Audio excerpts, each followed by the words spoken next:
Problem solve करेंगे students हम resolution of forces पे। हमारे पास स्टेटमेंट कुछ इस तरह है, a man is pulling a trolley on a horizontal road with a force of 200 Newton making angle 30 degree with the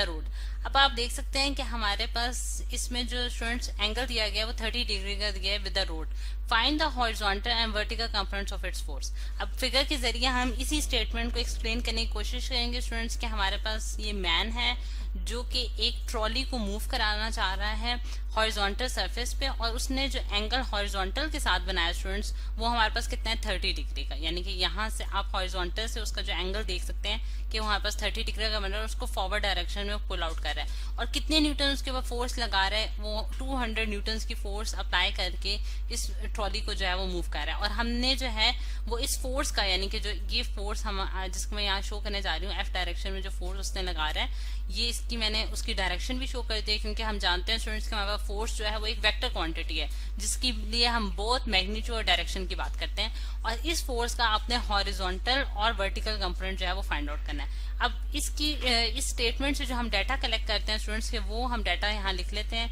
data जो हमारे पास आता है उसमें हमारे पास क्या है स्टूडेंट्स के, हमारे पास सबसे पहले जो हमें चीज गिवन है वो है फोर्स, यानी कि फोर्स जो है वो 200 न्यूटन की हमें गिवन है, और उसके बाद हमें एंगल थीटा गिवन है जो कि हमारे पास 30 डिग्री है। ठीक, और फिर उसके बाद हम ये जानते हैं कि हमारे पास जो हमारे पास इसकी मतलब कि आप देख सकते हैं कि जो इसके हमने horizontal vertical components find out करने हैं जो कि हमारे पास अननोन क्वांटिटीज हैं, वो हमारे पास क्या होंगी एफ एक्स,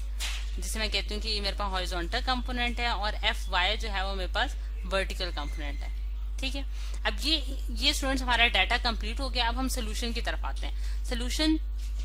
अगर हम यहाँ सोल्यूशन की बात करते हैं स्टूडेंट्स कि हमारे पास सोल्यूशन क्या होगा इसका। अब सबसे पहले सोल्यूशन में जाने से पहले हम फिगर की तरफ वापस आते हैं कि फिगर में हम देखते हैं कि हमारे पास जो हॉरिजॉन्टल लाइन शो की गई है, जो डॉटेड लाइन आपको नजर आ रही है, इसमें अगर हम इसके जरिए हम दो परपेंडिकुलर एक परपेंडिकुलर लाइन में ड्रॉ करूं, ये जो मैं परपेंडिकुलर लाइन ड्रॉ कर रही हूँ स्टूडेंट्स, ठीक है, इसके जरिए आप देख सकते हैं कि हमारे पास जो परपेंडिकुलर लाइन होती है वो हॉरिजॉन्टल के साथ कौन सा एंगल बना रही होती है, 90 डिग्री का एंगल बना रही होती है, जिसे हम कहते हैं कि ये एक परपेंडिकुलर लाइन है। अब ये जो परपेंडिकुलर लाइन है स्टूडेंट्स, ये लाइन और हमारे पास एक ये वाली जो लाइन है, यानी कि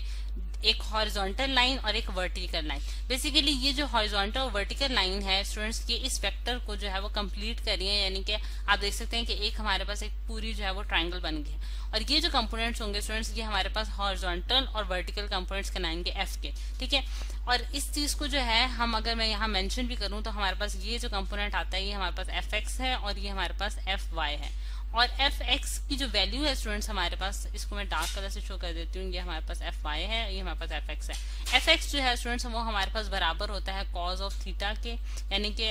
हमारे पास यहाँ में अगर इसको बेहतर तरीके से यहाँ, ठीक है, अब अगर मैं इसको डार्क कलर से लिखूं तो हमारे पास एफ एक्स जो है स्टूडेंट्स वो एफ कॉज ऑफ थीटा के बराबर होता है, और एफ वाई जो है स्टूडेंट्स हमारे पास एफ साइन ऑफ थीटा के बराबर होता है। यानी कि आप देख सकते हैं कि हमारे पास F vector into sine of theta जो है वो हमारे पास वर्टिकल कंपोनेंट के बराबर होगा, और एफ और इंटू कॉज ऑफ थीटा जो है वो हमारे पास हॉरिजॉन्टल कंपोनेंट को बराबर होगा। और ये चीज जो है वो हमने इस टॉपिक में भी देखी थी कि हमने किस तरह से जो है इनको रिजॉल्व किया था बाय यूजिंग ट्रिग्नोमेट्रिक रेशियोज, जो कि हमारे पास कॉज और साइन के आती है, क्योंकि ये हम जानते हैं ये जो हमारे पास, जो मैंने आपको जिस तरह से बताया कि ये हमारे पास एक पूरी ट्रायंगल कंप्लीट हुई है जिसके जरिए हमने इसका हॉरिजॉन्टल और वर्टिकल कंपोनेंट निकाल लिया। अब अगर हम हॉरिजॉन्टल कंपोनेंट निकालते हैं F x is equal to F into cos of theta, तो अब इसमें आप वैल्यूज पुट करें जो कि आपको नोन है, तो आप देख सकते हैं कि हमारे पास एफ एक्स जो है, एफ जो है वो स्टूडेंट हमारे पास 200 है, और उसके साथ अगर मैं कॉज ऑफ थीटा लिखूं तो कॉज ऑफ थीटा यानी कि 30 डिग्री हमारे पास थीटा की जगह मुझे 30 डिग्री डालना होगा, और F x is equal to हमारे पास जब कॉज ऑफ 30 हम देखते हैं तो कैलकुलेटर की मदद के जरिए कैलकुलेटर से हम कॉज ऑफ 30 का आंसर देखते हैं कि हमारे पास कितना आता है स्टूडेंट्स।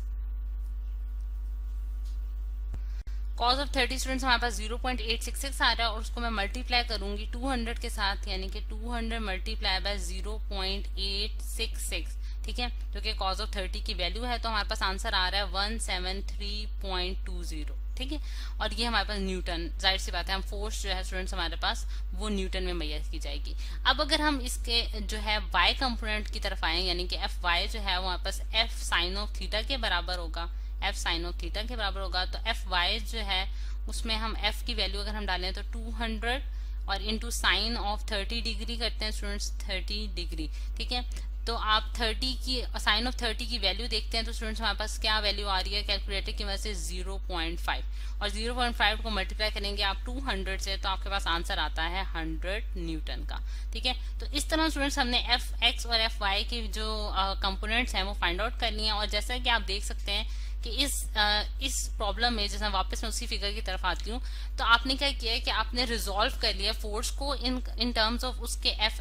हॉरिजॉन्टल और वर्टिकल कंपोनेंट्स के, मतलब कि उसको आपने सिंप्लीफाई कर लिया। इन अदर वर्ड्स कि आप उसको जो है आप उसका हॉरिजॉन्टल कंपोनेंट बता सकते हैं, यानी कि हॉरिजॉन्टल मतलब कंपोनेंट का क्या मतलब है कि एक्स एक्सिस में जो